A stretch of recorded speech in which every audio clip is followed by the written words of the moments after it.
प्रियंका गांधी अस्पताल में मिलने जाती। चंद्रशेखर आजाद रावण चुनाव नहीं लड़ना चाहते, लेकिन मायावती को यह डर क्यों लगता है कि चंद्रशेखर उनकी राजनीति को खत्म कर सकते हैं।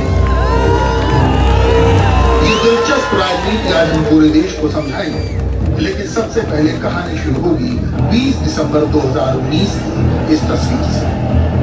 शुक्रवार के दिन जब पूरे देश की निगाहें जामा मस्जिद में मुसलमानों के विरोध प्रदर्शन पर लगी हुई थी और अचानक वहां चंद्रशेखर आजाद रावण की मौजूदगी में सबको चौंका। इस नई राजनीति के माध्यम से कोशिश ये की गई कि नागरिकता कानून के खिलाफ मुसलमानों के प्रदर्शन को, शायद इसीलिए दिल्ली पुलिस ने चंद्रशेखर रावण को हिरासत में लिया। लेकिन हिरासत के पहले भी चंद्रशेखर आजाद रावण ने लोगों को सरकार के खिलाफ बताने की कोई कमी नहीं छोड़ी। अगर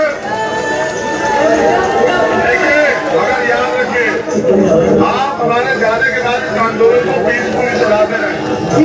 पूरे मुल्क के लोगों से जो मैं कहना चाहता हूँ,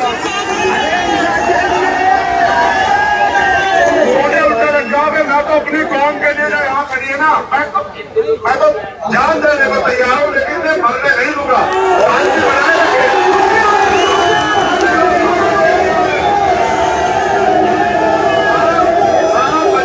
शांति बनाए रखिए।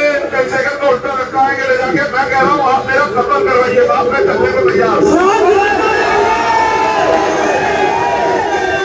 उल्टा रखाओगे, मैं तो अपनी कौम के लिए यहाँ करिए ना, मैं तो जान देने को तैयार हूँ, लेकिन मैं मरने नहीं दूंगा। शांति बनाए रखे,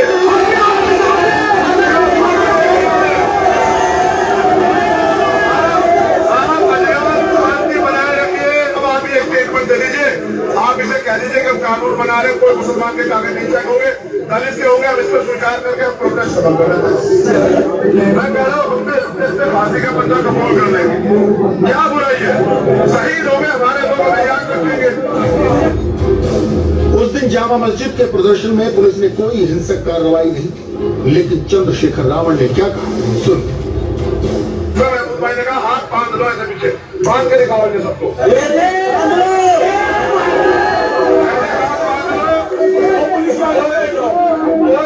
पुलिस की लाठी का जवाब नहीं देगा, पुलिस की गोली का जवाब नहीं देगा, क्योंकि मैं चाहता हूँ जब आप पे कत्ल हो पूरा मुल्क पूरी दुनिया देखे कि गोली छाती में लगेगी।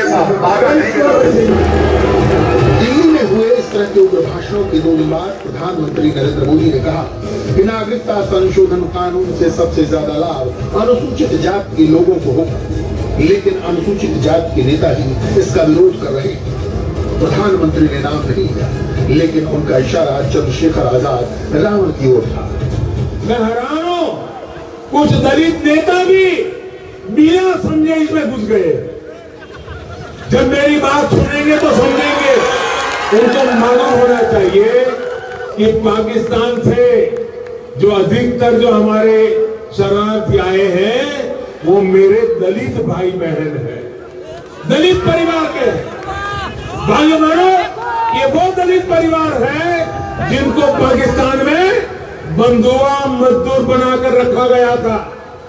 आज भी पाकिस्तान में उनके साथ स्थिति यह है कि अगर दलित परिवार का कोई व्यक्ति चाय पीता है तो उसको चाय के साथ साथ उस चाय के बर्तन का पैसा भी देना पड़ता है और बर्तन साथ ले जाना होता है।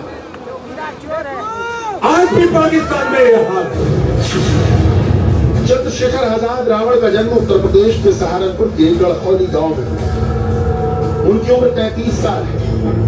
चंद्रशेखर आजाद रावण एक अध्यापक के बेटे हैं। उन्होंने अपनी राजनीति उत्तर प्रदेश के सहारनपुर से शुरू की। उन्होंने कानून की पढ़ाई की।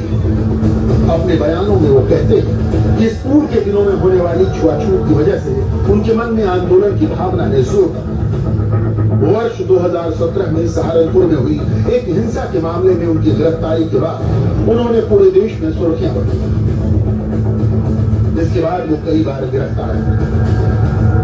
उन्होंने भीम आर्मी की स्थापना की है और उनके समर्थक कई महत्वपूर्ण शहरों में। गिरफ्तारी पर कई बार उनके समर्थकों ने देश के अलग अलग हिस्सों में विरोध प्रदर्शन भी किए। चंद्रशेखर आजाद रावण संविधान की प्रारूप समिति के अध्यक्ष रहे डॉक्टर भीमराव अंबेडकर और बहुजन समाज पार्टी के संस्थापक कांशीराम को अपना आदर्श मानते हैं। चंद्रशेखर रावण अपने भाषणों में डॉक्टर भीमराव अंबेडकर और कांशीराम के बहुजन समाज की बार बार करते हैं। चंद्रशेखर रावण कांशीराम की बहुजन वाली पॉलिसी को फॉलो करना चाहते हैं। कांशीराम की गाली सुप्रीम कोर्ट से बड़ी अदालत है। कौन सी? जनता की अदालत। जनता ने अगर एक बार तय कर दिया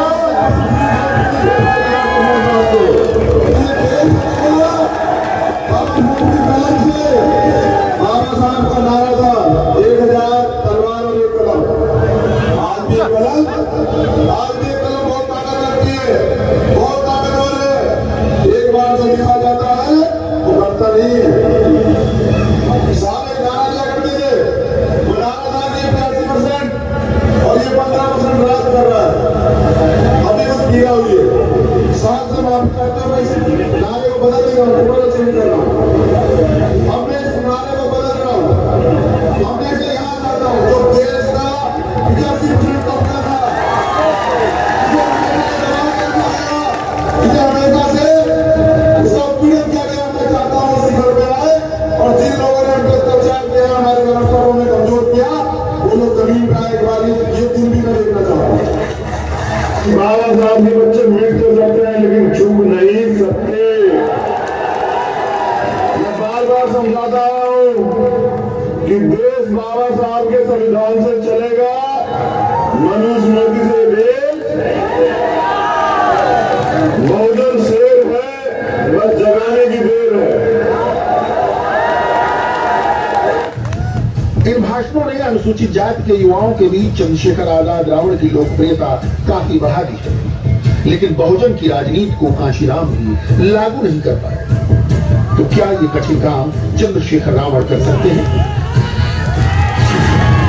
राजनीति में मायावती के गुरु रहे कांशीराम का बहुजन सिद्धांत ये था कि सिर्फ अनुसूचित जाति के लोगों को वोट बैंक नहीं बनाना है, अन्य पिछड़ा वर्ग और मुसलमानों को भी साथ मिलाना है, क्योंकि ये सभी मिलकर सत्ता के नजदीक पहुंच सकते हैं।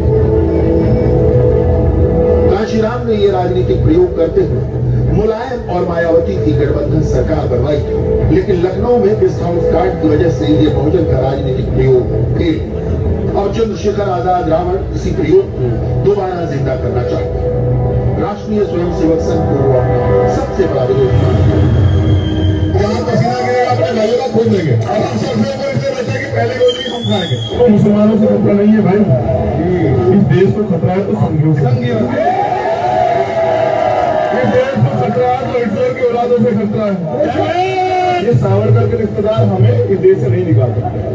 लेकिन इस देश में जो नीति काम करती है, जो नागपुर से चलती है, कहाँ से चलती है? कहाँ से चलती है? चंद्रशेखर आजाद रावण के ऊपर बयानों से लगता है कि वो पकड़ पा चुके हैं, लेकिन उनकी राजनीति से सबसे ज्यादा डर बहुजन समाज पार्टी की अध्यक्ष मायावती को लग रहा है। मायावती चंद्रशेखर आजाद रावण की राजनीति को अपने लिए खतरा